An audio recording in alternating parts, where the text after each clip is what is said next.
My name is Jessica Hoffmann, and I'm very happy to present here one of our new innovative products for floor coating and self-leveling applications.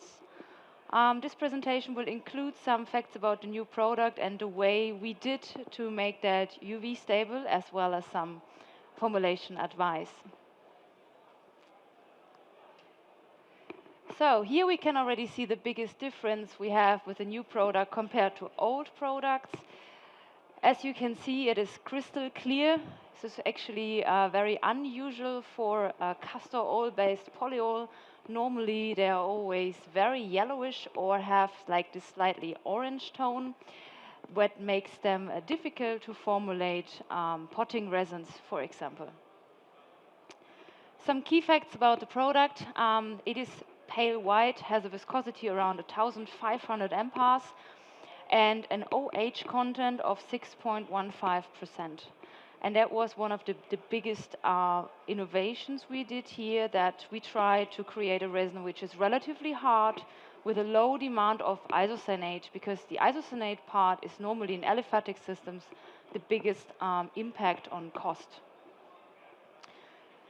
So the goals we wanted to achieve was we wanted to have a 100% VOC-free resin, which survives 1,000 hours QUV. We tested here QUV-A as well as QUV-B. Additional to that, we wanted to keep high chemical resistance. And of course, we wanted to have that pale and clear and whitish appearance. Compared to standard polyols, we have the same kind of abrasion resistance. And of course, we have still, because it's still a castor oil, a very, very high hydrophobic character. Here we can see how normally formulations look, which are used for stone carpets. We used here a marble kind of flake and tested then the samples in the QUV.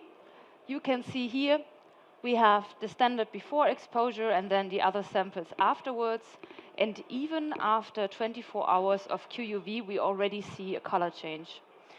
That color change is caused because castor oils normally are not very heat stable, and the heat which is developed in a QUV machine is relatively high.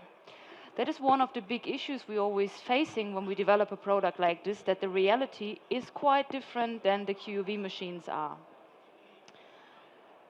So where is this UV yellowing coming from? As you can see, we still have some double bonds in castor oils. They cause the yellowing.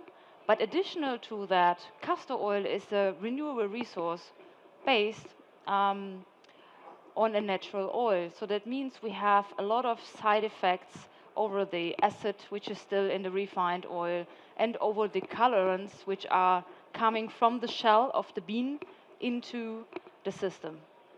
And that is also the reason why they are normally limited on saponification stability.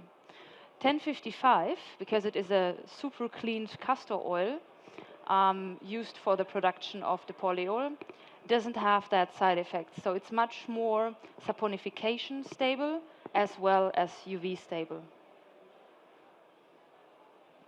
Here we can see an example for the color, and I would like to also show you the sample by itself. This is cross-linked with an aliphatic isocyanate, and you can see it is pale in color and comparable to what we have on the standard, where we have hydrogenated epoxies, which are the, at the moment, only alternative in terms of pricing and performance.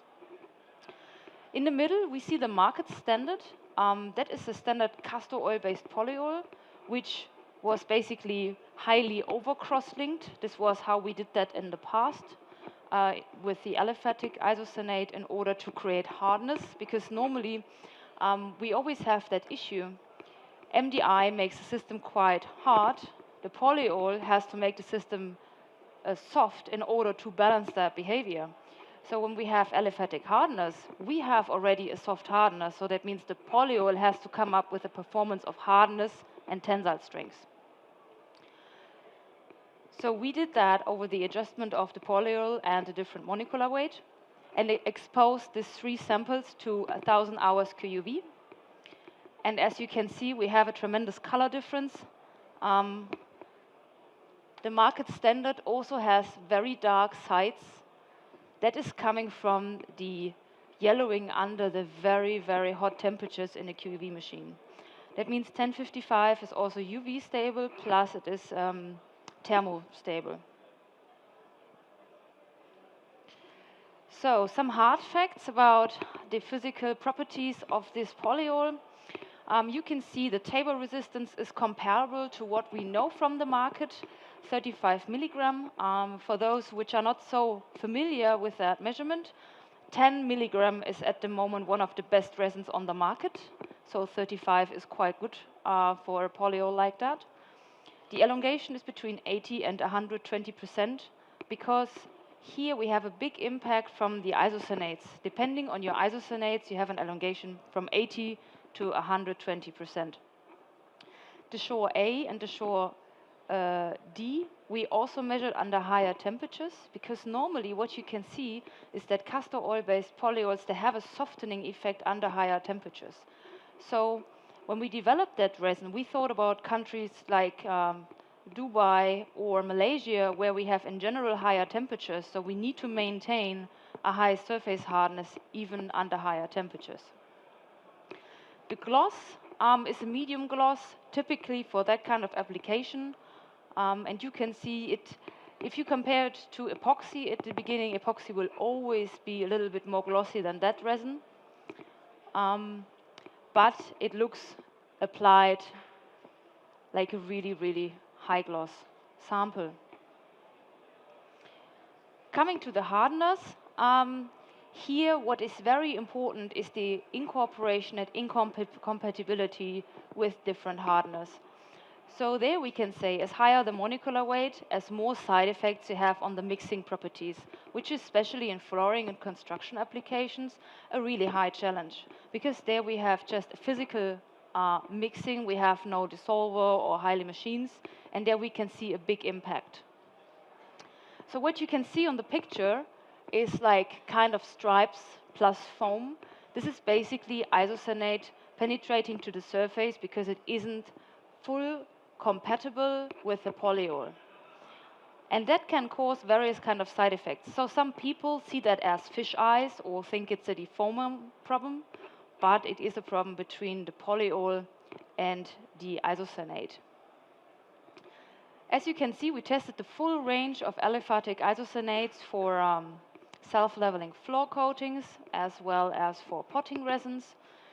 And you can see the 1055 is relatively compatible compared to our old technology. So we have here a little bit more compatible hardness.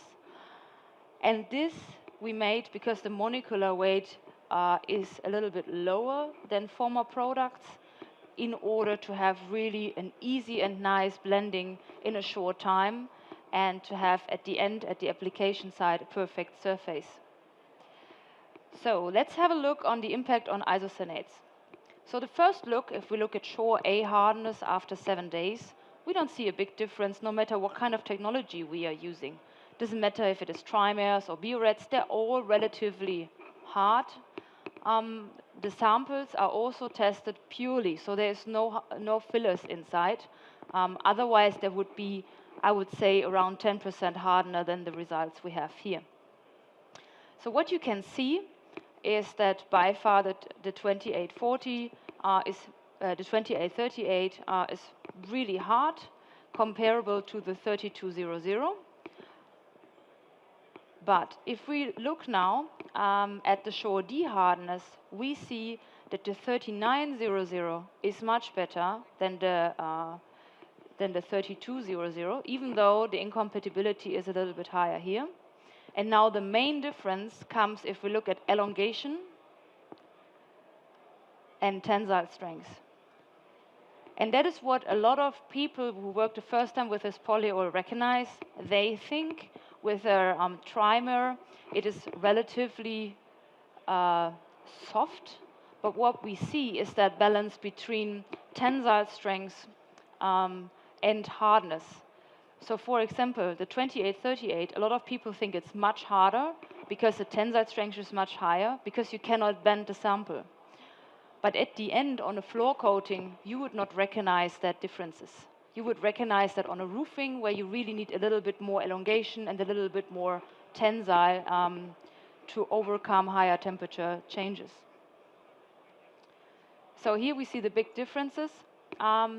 We looked at the product very closely, and what we can see is that we think, because the 2838 is so extremely compatible and has IPDI, that therefore the tensile strength is very fastly activated and gives us that really fast performance. Of course, when we work with aliphatic systems and 100% systems, the next big question comes, what is about the catalyzer? Especially in Europe, we have a big deal with metal-free, heavy metal-free catalyzers. We try to overcome that. So in Alberdingk, we did a lot of evaluation. So if you work with a certain catalyzer and you would like to know if that works in the sample, please let us know. We can supply you all the information at our booth.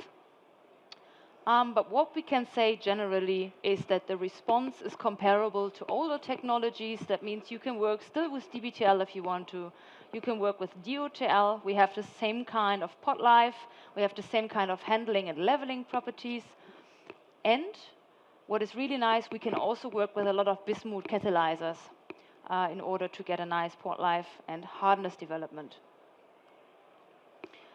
What we also evaluated was the combination with different copolyols. We know copper is very familiar with the most.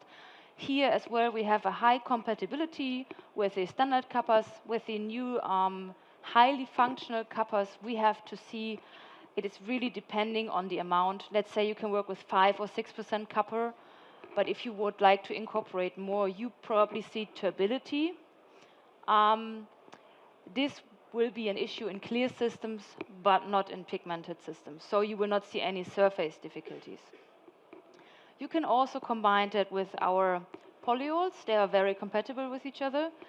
There, I have to say, they are mainly made for aromatic systems. So if you use them in combination, you might see some yellowing again. But you can get a really, really nice elongation. So you can push the elongation up to 180%. Easily by combining it with a product like Albodur 942. All right, so here the key facts again. 1055 is a UV stable castor oil based polyols, can be very easy formulated. I also have some samples with me if you would like to take a quick look. Otherwise, I would be more than happy to see you at our booth and show you more results we achieved with that polyol. So thank you very much for your attention. Do you have any questions?